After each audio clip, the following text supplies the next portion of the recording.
Hey y'all, Ramdino here for another Appalachian Trail community news, Thru Hiker update, and trail information. So right off the bat, happy Memorial Day. Today's the day when we celebrate our war dead and those folks who gave the ultimate sacrifice. They wrote a check and they said, here Uncle Sam, take my life and use it as you need to, and Uncle Sam cashed it. So thanks a lot for all those sacrifices that the folks made, and for family members out there that had their family members that passed away in their service to our country, whether it be during combat operations or during peacetime. Thank you very much for that, folks. Let's go on and get on with the update. So what's going on out there on the trail? We got huge news coming up during today's update, so stay tuned to the very end. Think you're gonna like it. So right now out there on the trails, we got the Breeze. He's made it into the Bigelows in Vermont, and those are some pretty good peaks that he's going through out there. And Vermont is known as Vermud, and so as much rain as they've had out there, I'm sure he's walking through a bunch of it. It's also coming up on, if it's not already here, black fly season, mosquitoes and gnats. So Vermont is eat up with all of that. So good luck to anybody that's in Vermont right now.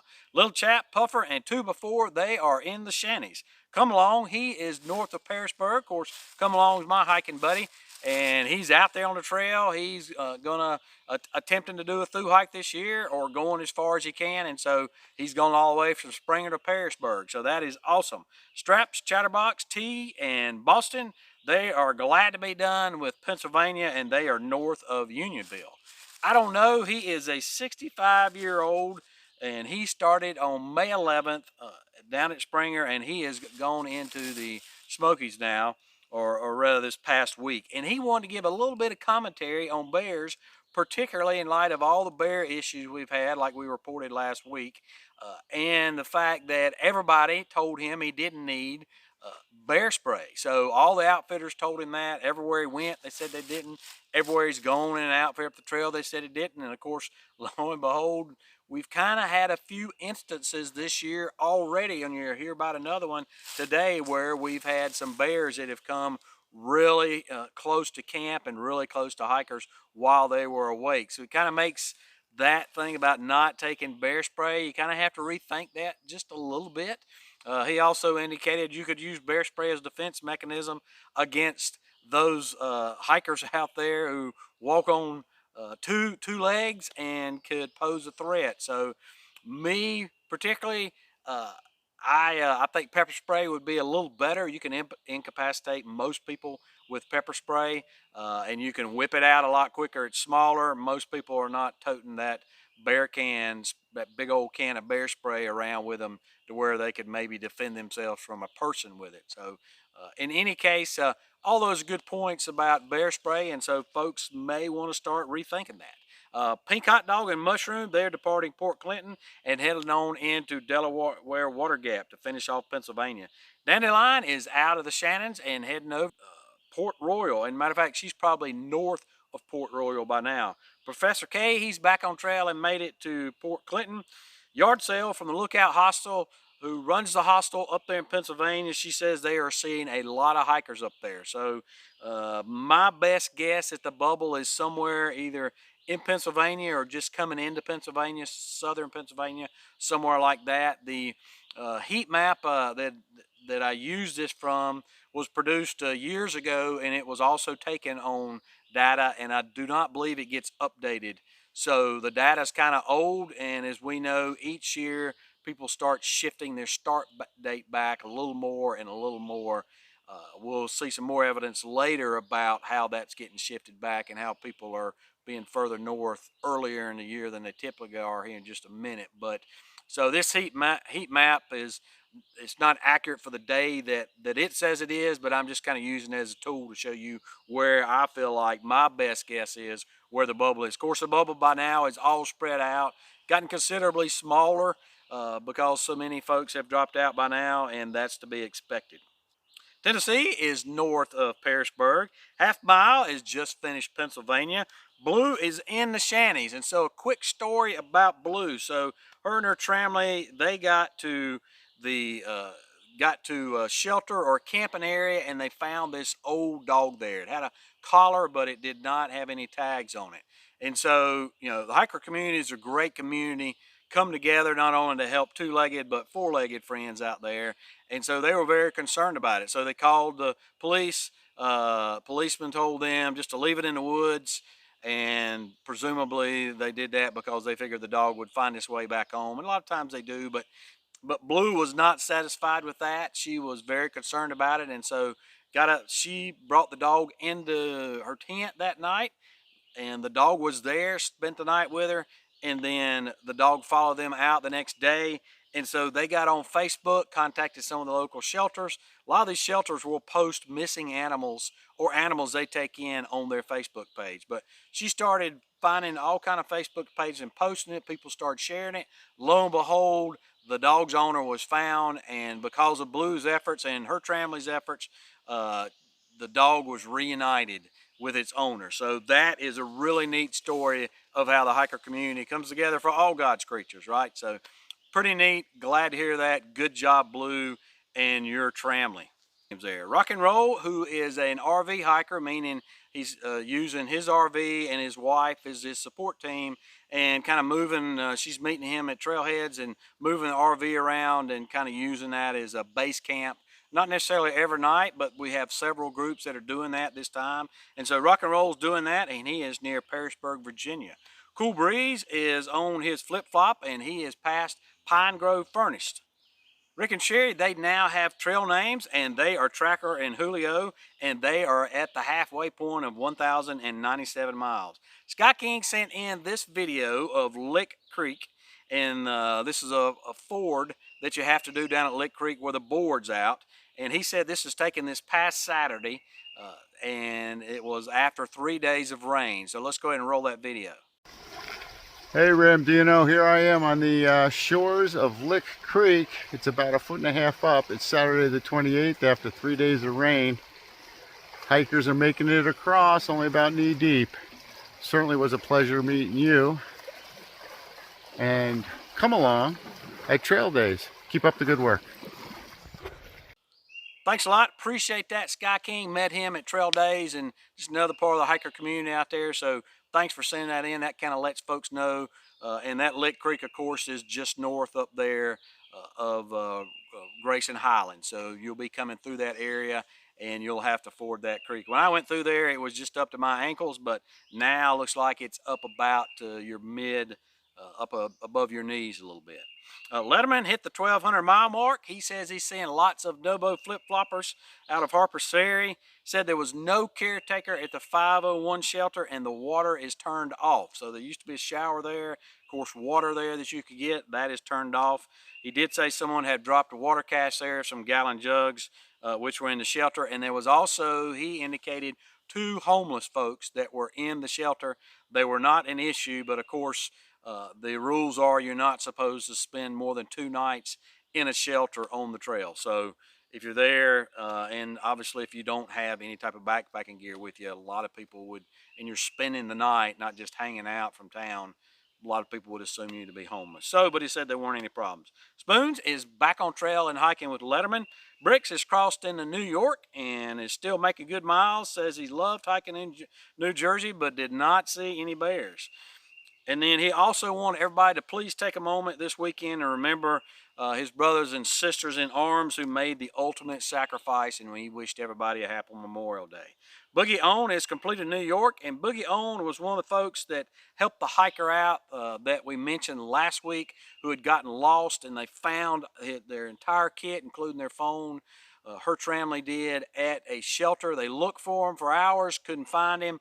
Contacted law enforcement. Eventually, it took some time to convince law enforcement, got him out there, and he was indeed missing.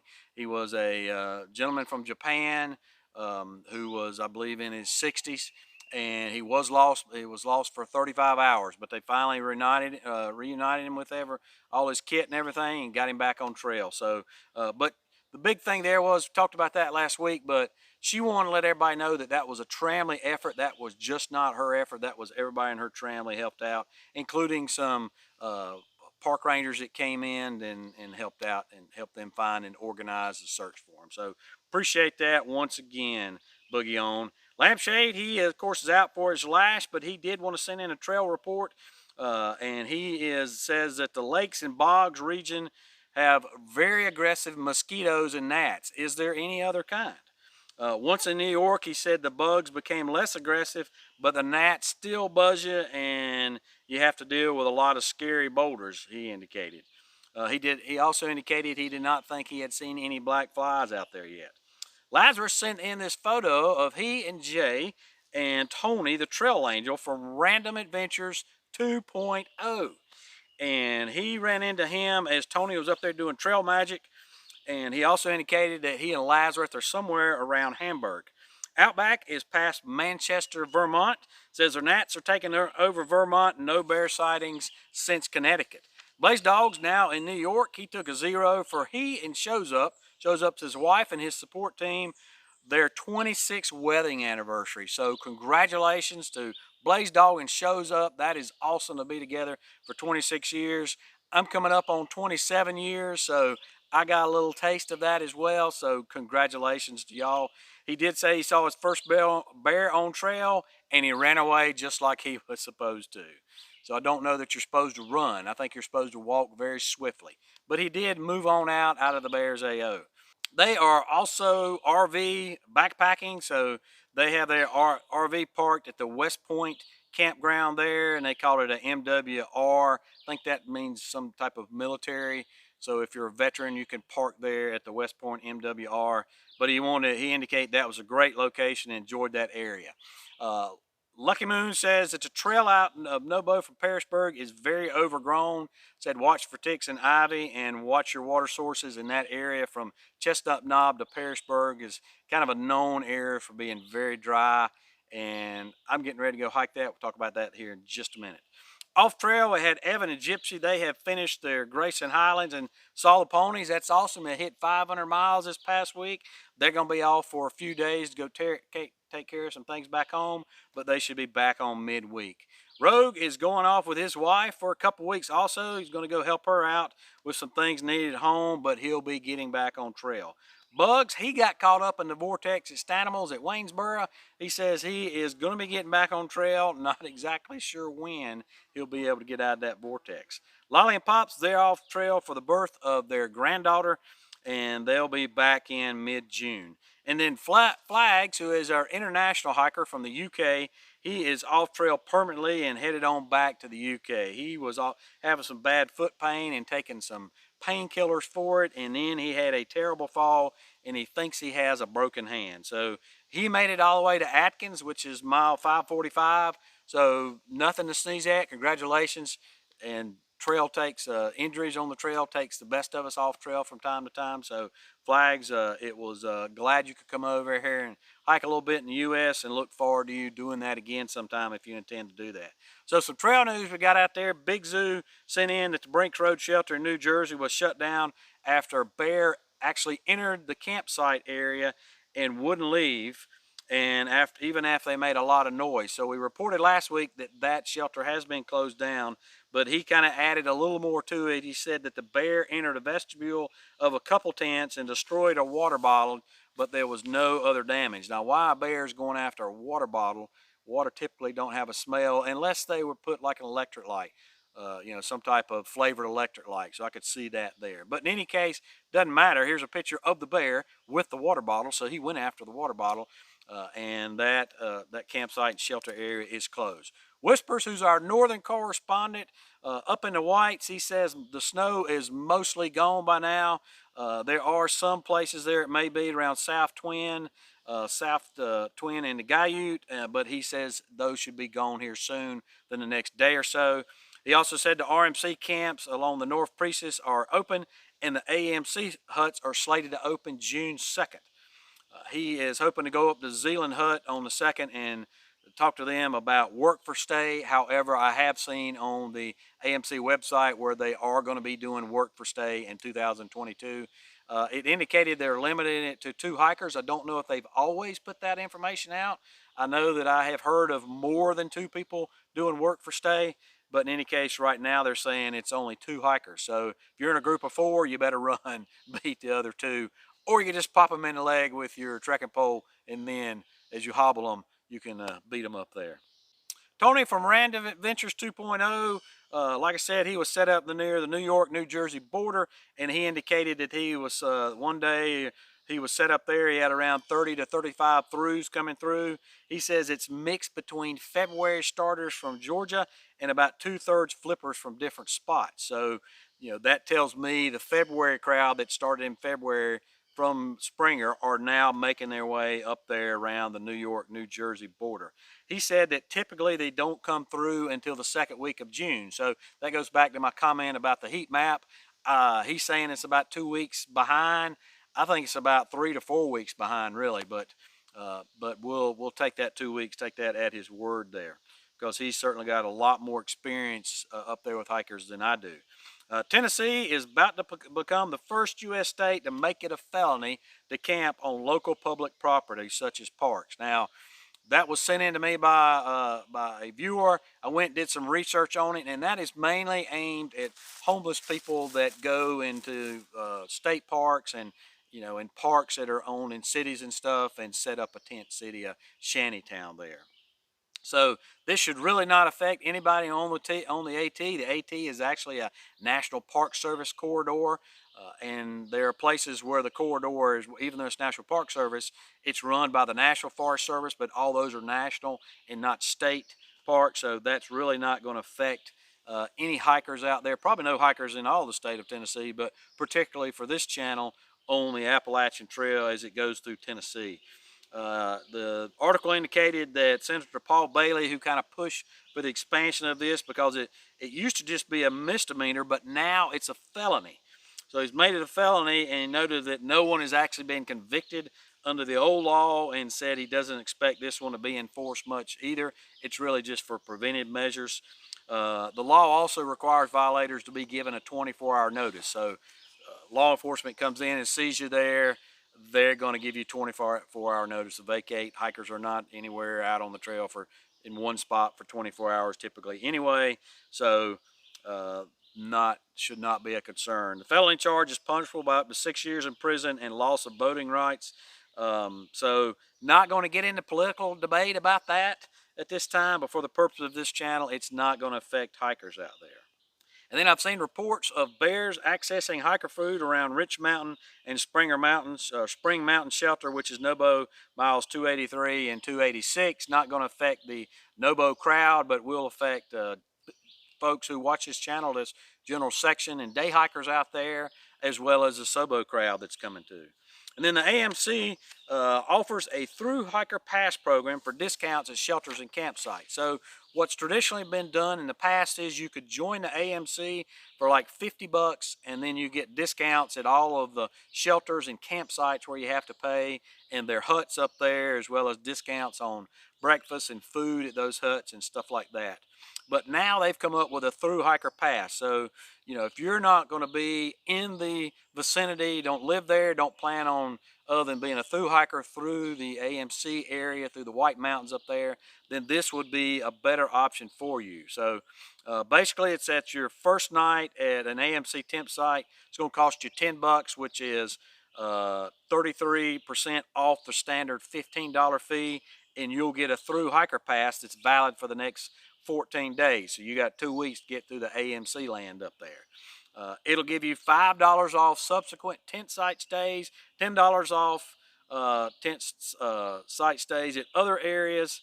Then it's also going to give you member rates at the AMC White Mountain Huts and Lodges, which is at a reduced rate than somebody who's not a member of the AMC. You also get two free baked goods and 1 free soup at each AMC hut. 10% off merchandise up there. The Highland Center, you get $6 for bread, soup, and a beer combo. I mean, heck, that's a deal right there.